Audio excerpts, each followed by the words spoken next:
আমি দেখলাম যে আপনি কি জানি বলতে চেয়েছেন, দুইবার দাঁড়িয়েছেন, তারপরে আসলে বলা হয়নি কোনোভাবে। আচ্ছা, আমি বলতে চেয়েছিলাম যে আজকে যেই কার্য প্রণালী ছিল সেখানে লাস্ট যেই প্রণালীটা ছিল সেটা হচ্ছে যে আমাদের যেই কিলার ফেসিস্ট অ্যানাবেলার চুপ্পুর বক্তব্যের উপরে আইদার এটাকে অ্যাপ্রিসিয়েশন একটা বক্তব্য হবে অথবা এটাকে ক্রিটিক করা হবে।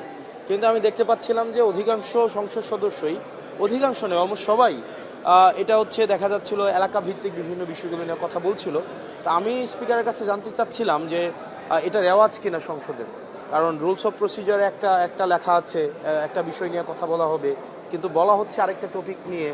তো এটা যদি সংসদের রেওয়াজ হয়ে থাকে তাহলে ফাইন, এটা সবাই আমরা অনুসরণ করব। আর যদি রেওয়াজ না হয়ে থাকে তাহলে সেটা হচ্ছে এই রুলস ভায়োলেট করা হচ্ছে, এই বিষয়টা হচ্ছে দৃষ্টি আকর্ষণ করার চেষ্টা করছিলাম। আর এই তো প্রথম দিন, প্রথমবার সংস্কার পরিষদের যে শপথ, এটা নিয়ে আপনারা বারবার বলছিলেন এবং আজকে আসলে 30তম দিন ছিল, তো যেহেতু শপথটা আসলে নেওয়া হলো না, কি বলবো? এটা এক ধরনের প্রতারণা। কেমন প্রতারণা আমি আপনাকে বলি, যেমন এখানে বিএনপিকে স্পষ্ট করতে হবে সে কি গণভোটের রায় মানে কি মানে না। যদি গণভোটের রায়কে সে মেনে থাকে তাহলে গণভোটটা কিসের উপরে হয়েছিল? গণভোট কিন্তু হয়েছিল জুলাই সনদের উপরে যেই আদেশটা হয়েছিল সেই আদেশের উপরে কিন্তু গণভোট হয়েছিল। এখন আপনি গণভোটের রায় আপনি বলছেন আপনি জুলাই সনদ বাস্তবায়ন করবেন, কিন্তু জুলাই সনদের আদেশের উপরে যে গণভোটটা হয়েছে সেটাতে 68% মানুষ তার ম্যান্ডেট দিয়েছে। এবং জনাব সালাউদ্দিন সাহেব মানুষের এই ম্যান্ডেটটাকে উনি মক করেছেন। উনি কিভাবে মক করেছেন? উনি এটাকে নিয়ে একদম প্রহসন করেছেন। উনি বলেছেন যে যারা ভোট দিয়েছে, যারা হা ভোট দিয়েছে বা না ভোট দিয়েছে, তারা আসলে পরে দিয়েছে কিনা এটা নিয়ে উনি সংশয় প্রকাশ করেছেন। অর্থাৎ উনি বলতে চেয়েছেন যে মানুষের বোধ নিয়ে, রাজনৈতিক বোধ নিয়ে উনি এখানে একটা প্রহসন করেছেন। অর্থাৎ 68% মানুষ হ্যাঁ ভোটের পক্ষে ভোট দিয়েছেন, এটাকে উনি প্রশ্নবিদ্ধ করেছেন যে ওটা বুঝে দিয়েছেন কিনা। তো সেই জায়গায় আমাদের কাছে মনে হয়েছে যে বিএনপি, আমরা দেখেছি গণভোটের পক্ষে জনাব তারেক জিয়া উনি প্রচারণা চালিয়েছেন হ্যাঁ ভোটের পক্ষে। তার মানে কি উনি আদেশের পক্ষে উনি প্রচারণা চালিয়েছেন।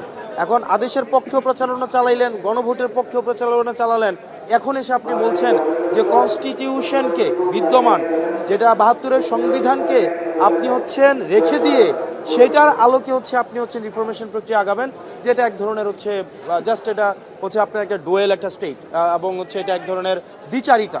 এবং পুরা নির্বাচনের গণভোট নিয়ে সেখানে একটা দ্বিচারিতা করা হয়েছে। এখানে ঐকমত্য কমিশন নিয়ে একটা দ্বিচারিতা করা হয়েছে। এবং এক ধরনের যে মনোভাব, এটা বেগম খালেদা জিয়া উনি কিন্তু বলেছিলেন যে যেদিন জনতার ক্ষমতা এই সংসদে প্রতিষ্ঠিত হবে, যেদিন জনতার সরকার এই সংসদে আসবেন, সেদিন এই সংবিধান ছুঁড়ে ফেলা হবে।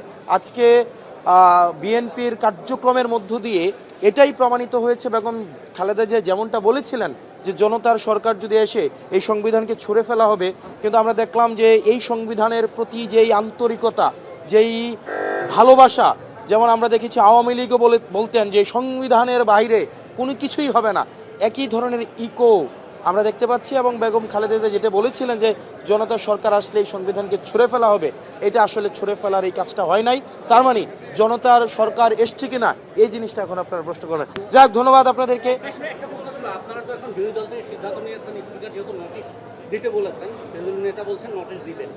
বিএনপি তো আসলে এটা চাচ্ছিল যে ফ্লোরে আলোচনা করে তারপরে এগোতে। আপনারা কি এখন বিএনপির সাজেশনটা মেনে নিচ্ছেন? না, আপনারা দেখবেন না, এটা আমাদের আমরা বসে এ বিষয়ে সিদ্ধান্ত নিব। আর আপনি যে প্রশ্নটা করেছেন নোটিশ দেওয়ার পরে বসে আলোচনা, বিষয়টা এমন উনি তো আপনি যদি আজকে আলোচনাটা দেখেন, উনি এটাকে আনকনস্টিটিউশনাল, এই যে আপনার যে রায়টা দেওয়া হয়েছে গণভোটের, যেই আপনার প্রেসিডেন্ট যে আদেশটা দিয়েছে, এটাকে উনি এক ধরনের আনকনস্টিটিউশনাল বলছেন। গণভোটকেও তার মানে আনকনস্টিটিউশনাল বলছেন। তার মানে এটা অর্ধেক মানলাম না। মানে নির্বাচনের গণভোটটা আনকনস্টিটিউশনাল, কিন্তু সংসদীয় নির্বাচনটা আবার কনস্টিটিউশনাল। তো এই জায়গায় যে একটা ধরেন ডুয়েল অবস্থান, এটা আসলে স্পষ্ট না। তো সেই জায়গায় আমরা সামগ্রিকভাবে আমরা সবাই মিলে আমরা এই বিষয়ে সিদ্ধান্ত নেব। ধন্যবাদ। একটা সমালোচনা উঠেছে, যেটা আপনারা যদি রাষ্ট্রপতিকে অসাংবিধানিক বলেন, সেক্ষেত্রে আপনার রাষ্ট্রপতির কাছে উপদেষ্টা যখন হয় তখন কেন শপথ গ্রহণ করেছে? তখনকার যে পরিস্থিতি ছিল এখানে আমাদের স্টেট কম্প্রোমাইজ হয়ে যাচ্ছে যে জায়গায়। আপনি 8ই অগস্টের পরিস্থিতি আর বর্তমান পরিস্থিতি, দুইটা পরিস্থিতিকে যদি আপনি মানে জোরপূর্বক এক ধরনের আরোপিত এই দুইটার মধ্যে ভারসাম্য তৈরি করার চেষ্টা করেন, এটা এক ধরনের, আমি মনে করি এটা হচ্ছে পরিস্থিতির উপরে আপনার এক ধরনের অন্যায্যতা। যেমন 8ই অগস্ট যে পরিস্থিতি ছিল, তখন আমাদেরকে স্টেট কম্প্রোমাইজের জায়গায় চলে যাচ্ছিল। আমার এখানে কোনো সরকার ছিল না, আমার এখানে ল অ্যান্ড অর্ডার সিচুয়েশন সেখানে ডিটোরিয়েট হচ্ছিল। তখন আমার একটা বডি দরকার ছিল, যেটা হচ্ছে আমার law and order situation restore করতে পারবে। আমার সার্বভৌমত্ব ঝুঁকিপূর্ণ ছিল। সেই জায়গা থেকে আমার একটা হচ্ছে উদ্ভূত পরিস্থিতিতে আমাকে সিদ্ধান্ত নিতে হয়েছিল। তার পরিবর্তে ওই সময়ের পরে একটা ঐক্যমত কমিশন গঠিত হয়েছে, সেখানে সকল রাজনৈতিক দলের একটা অংশগ্রহণ সেখানে নিশ্চিত হয়েছে। এরপরে আজকে যখন এই পরিস্থিতি আর আগের 8ই অগস্টের পরিস্থিতি, দুইটাকে যখন আপনি জোরপূর্বক একটা মিলানোর চেষ্টা করেন, এটা আসলে আমার কাছে